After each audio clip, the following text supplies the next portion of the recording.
The hole is huge. What you see today may not be there tomorrow. And it's only getting bigger. We wouldn't be surprised if by the end of this wet season, much of the lower portion of the spillway has been eroded away. The spillway, where reservoir water is released during rain events, is no longer a smooth track. Water is a very powerful force. The giant hole opened up yesterday. The floodgates were closed. Today, a test run to ease pressure on the dam. 20,000 cubic feet per second ripped the hole apart even more. Water blasting cement into the air. A portion of the side guard is now gone. Earth torn away as the brown water crashed towards the river below. And when the gates closed, a larger hole was revealed. Tense moments and concern above the dam and below. The spillway could lead to a more serious situation with the dam itself. Officials, though, quickly calming those fears. We do not believe that there's an imminent danger to the dam. The spillway problem persists, and the water, it must go somewhere. We still have some room to absorb the water coming in. Long term, yeah, we're going to have to move water out of the lake.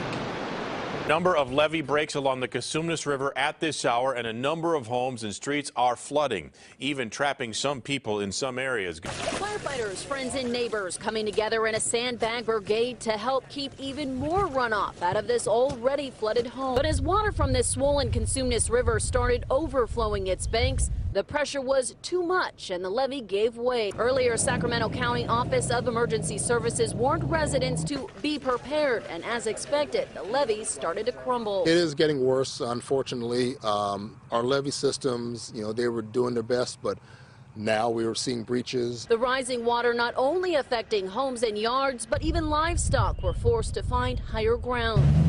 For many who've been around for decades, they know the river's power, but were banking the levees would hold. We're hoping that the amount of water that is escaping will go into the farmlands, but we're finding that there are some situations where homes may be possibly impacted by this. Officials say it's a waiting game to see just how much water will flow and where. We knew the water was coming and that it was going to end up here.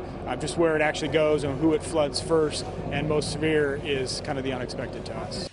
Imagine you're driving on Highway 50 and you run into this, a massive mudslide blocking the road. We have dozens of boulders, large rocks that have come all the way across the highway. Of course, we have lots of trees now down. The tree we see here was sitting 100 feet higher up. It came down in one piece, slid to block the road. Now, the contractors tell me we're looking at 4,000 yards of debris. All of this they have to clean up now, but we did actually find out one car got caught in this. That red car over there was a couple with their dog heading to Tahoe. This caught them by surprise. Luckily, all of them are okay. Now, as far as the cleanup, we've seen the first equipment arrive to tackle this mess. They say it's going to take 24 to 36 hours at best to get this entire highway cleaned. What a difference a day makes. The amount of water flowing into Lake Oroville dropped from 190,000 cubic feet per second to 130,000 in less than 15 hours. A beautiful sunny day without rain allowed that to happen.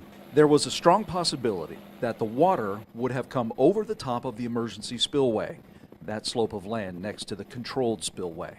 And that's the way this dam was designed. As part of that contingency plan, DWR cleared much of the trees and brush from the emergency spillway.